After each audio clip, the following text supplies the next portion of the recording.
Just by coincidence, it's 4:20 p.m. Eastern Standard Time here in the lab. And the 14th of June, 2020.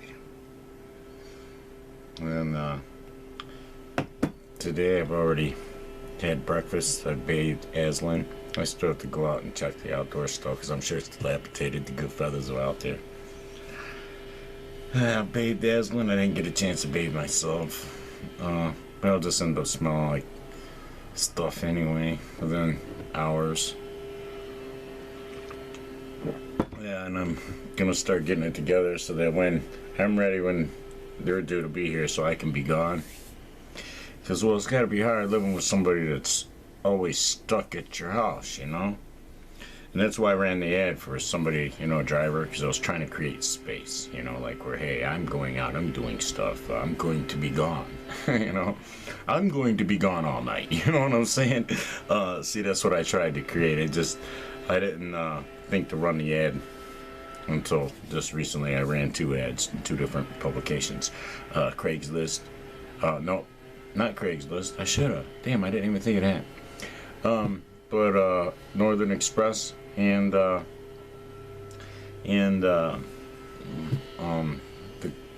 local paper here in town, the Crawford County paper, which you know, I want somebody from right around here, you know, so it won't be like burdensome for them, and I won't have to be, you know, like we can like have an informal thing. I can like just text them or call them up and get a ride, and then we can arrange for them to get reciprocated, you know. Yeah, I had a couple interesting Astral experiences. One was with the leaders and, you know, some of the protesters of the BLM thing, you know. I mean, there's so many of them, you don't stick around after a while, but you see how it's working. And it's like I actually participated in the one with the leader of BLM, who was very hesitant to pay what's due from him. You know, it's like, okay, we approach a time loop of a victim that got pulled out of a car. An old white lady got pulled out of a car and got beat down by some young Black Lives Matters people, right? And you approach that time loop and it's like, you gotta have help to put this bitch motherfucker in, you know? It's like, come on, man, you did this, now you gotta pay this. And then you get spiritually executed to never get to perpetuate it. Ain't God beautiful? God, he's so beautiful, you just wanna kiss him. You know? Because shit, that is amazing. Snake eat your tail, be gone. Yeah. So, and then, you know, some of the little bitch-ass rioters, you bring them up to the same time loop, they're crying. It's like, what you crying for? You remember Earth, bitch? You see, you remember what you did? Yeah. Oh, it's right there in your non-tappable, non-deletable spirit memory that even records your thoughts and omissions. And guess what? That means that your eyes are God's eyes. The eyes of the Lord are everywhere, gauging who should exist and not exist. Yeah.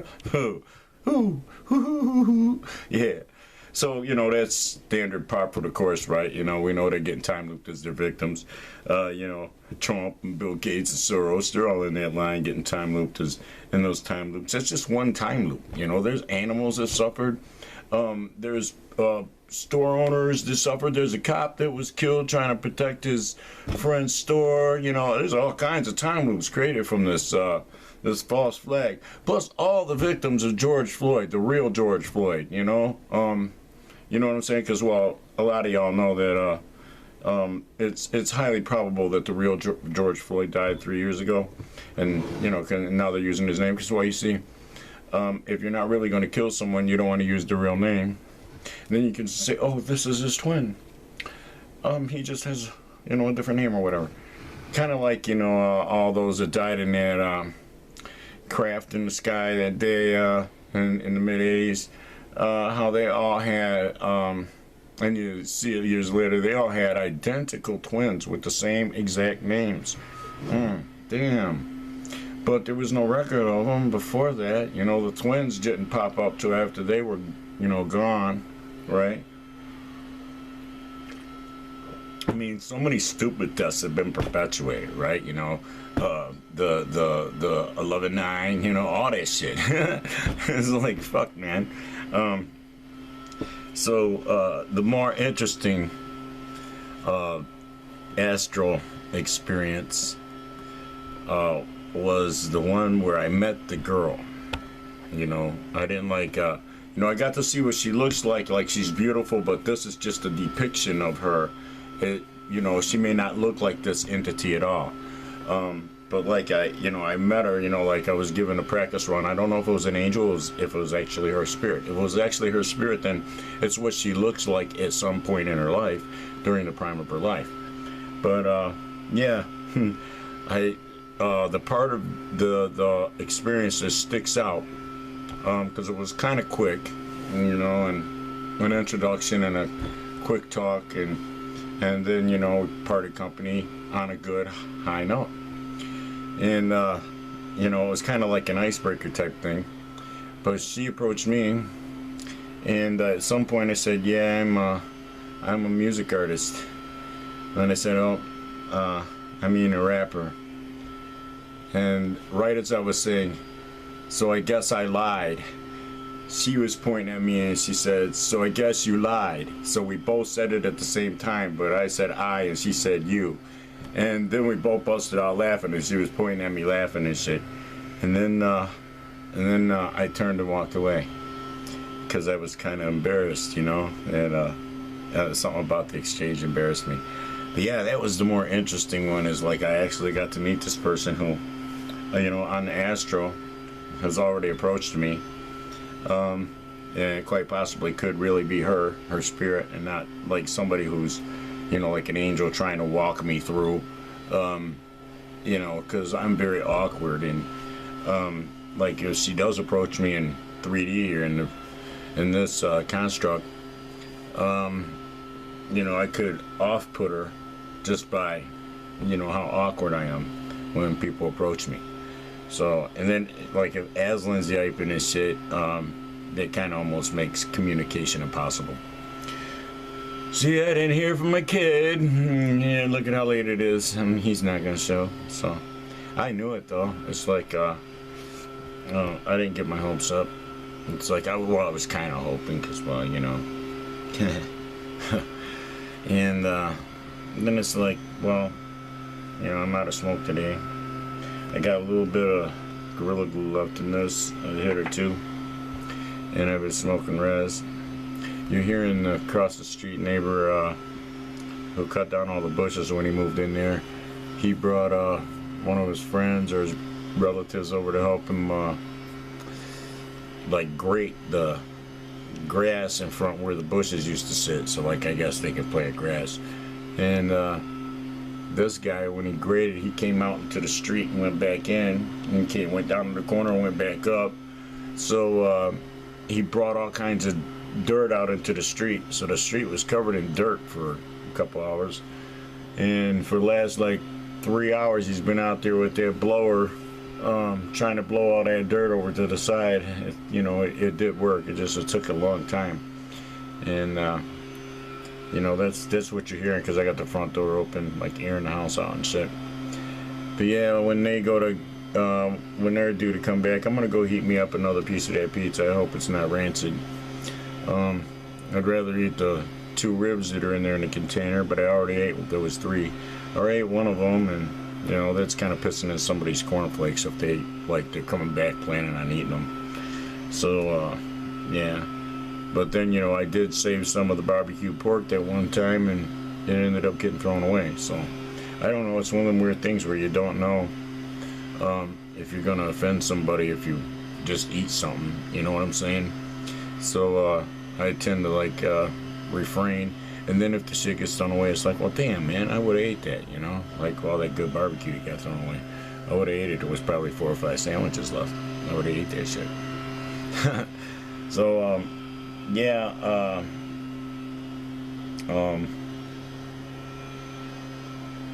I mean, I wouldn't hate it at the point it got thrown away. I'm the one who threw it away. But had I known it was just going to sit there another 4 days, you know, oh fuck. But yeah, these astral experiences are pretty fucking interesting, you know. The ones in the future and the time loops, it's like, you know, and you see, you know, how much of a pussy these motherfuckers are, and how, well, you don't really believe in what you were talking, because, well, if you believe it, well, this is one of your victims, get in the motherfucker, endure what you did to an innocent victim, okay? And these people are, they want there to not, they hate, you know, the black race so bad. I know it's ironic, right? They hate them so bad that they want to defund the police in their communities so that more people end up like Sadie Roberts, killed by thugs, you know. Working class people that are, you know, like in the ghettos, either stuck there or just refuse to retreat, you know. So you got that demographic there. They're in the ghetto. They're good black people, and they're killed off by these posers who pretend to be black, you know, and they're not really black. They'll kill someone else of their own color for sport, for spite, and for financial gain, which is probably why Sadie Roberts was killed. And it's like, hey, wow, Kaepernick and all the kneelers, they were protesting against her having protection, police protection. Because, well, if you're policing a black community and all there is blacks, including criminals, then all you're going to encounter is blacks, and that's going to be on your roster, on your, you know, that, hey, you policed a black community, it's all black, and there were people who were breaking the law in the black community, therefore you encountered black people. It's not racial profiling if everybody in the community is the same color. All right, think about this a minute. But they've managed to, and these are even college kids that participate in this bullshit. It's like, you know, how low are your IQs? How'd you even get in college? You're really stupid. You know, you don't understand the basics of life. That if it's all black community, the statistics coming out of that community are going to be of black people that committed the crimes. Because there's no white people going into the black communities to commit crimes. Okay? It doesn't happen. As somebody who used to be a white thug and a white gang member, we always went from our poor communities to richer communities to do some thug shit where, you know, like we're thieving and shit, you know, like if we're gonna steal cars or something. We didn't steal them from our own neighborhoods, you know, too close to home for one, but for another, it's like everybody around us, they're in ghetto mode like us, so they're watching. They'll shoot your ass. Don't go near this shit, you see? But out in a nice neighborhood, them motherfuckers sleep, you see? They got the air conditioner running, ain't a big old fan. They can't hear shit. It takes you, what, a few seconds back then, you know, like a Ford was really easy to steal. And the old Mustangs, you could just have another fucking ignition, reach under the dash, unplug the one that's in there, plug that one in, start it up and drive away.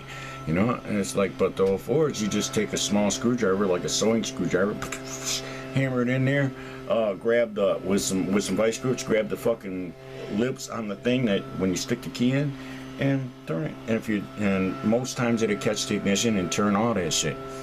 And break the steering wheel lock, all that, start it right up. And then you pull the screwdriver out, stick a key in case the cop pulls up next to you. You see? So it's like, yeah, we used to do that shit, but we didn't do it from,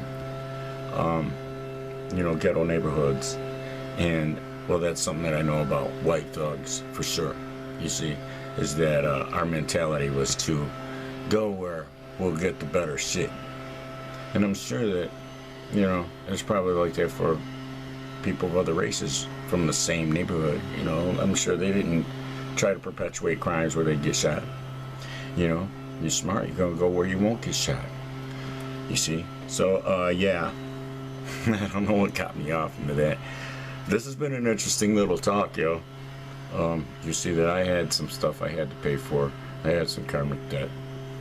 I'm glad that it's done, though. It took a long time to pay it, though. Be blessed. and happy.